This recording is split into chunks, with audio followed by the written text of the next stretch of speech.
राधे राधे गुरु माँ। कभी हम शिव की पूजा करते हैं, कभी दुर्गा माँ की और कभी गणेश जी की।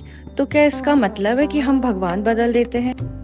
देखो बेटा, अलग अलग भगवानों का पूजन करना भगवान बदलना नहीं होता है। पहली बात तो ये है। इसको हम एक उदाहरण से समझते हैं कि जैसे हमारे घर में हमारे दादाजी, हमारी दादी, माता पिता, भाई बहन सभी रहते हैं। जब हमें उनके मार्गदर्शन की आवश्यकता होती है तो हम अलग अलग मार्गदर्शन के लिए उनके पास जाते हैं। जैसे हमें यदि भूख लगती है तो हम अपनी माँ के पास जाते हैं। जब हमें किसी का साथ चाहिए होता है अपनी बातों को शेयर करने के लिए तो हम अपने भाई बहन के पास जाते हैं।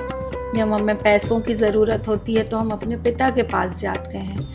और जब हमें घर के रीति रिवाजों को जानना होता है तो हम अपने दादा दादी के पास जाते हैं। इसी प्रकार जब जीवन में अलग अलग ज़रूरतों के लिए और मार्गदर्शन के लिए हमको ज़रूरत होती है तब हम अपने ही घर के अलग अलग लोगों के पास जाते हैं। हर समय एक ही व्यक्ति के पास तो नहीं जाते, लेकिन घर तो एक ही है ना।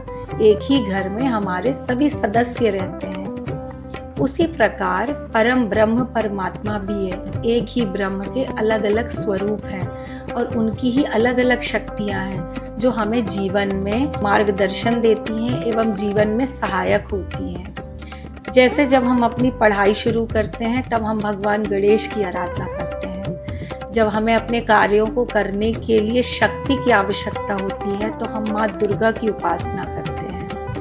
और जब हम जीवन में सभी कुछ करने के बाद मन में एक ऐसी इच्छा उठती है कि अब हमें वैराग्य चाहिए, शांति चाहिए, तब हम भगवान शिव की उपासना करते हैं। भगवान के अलग अलग स्वरूप एवं उनकी शक्तियाँ हमें जीवन में अलग अलग समय पर सहयोग देते हैं और हम उनकी आराधना करते हैं। इसलिए भगवान के अलग अलग स्वरूपों का पूजन करना भगवान बदलना नहीं कहलाता है।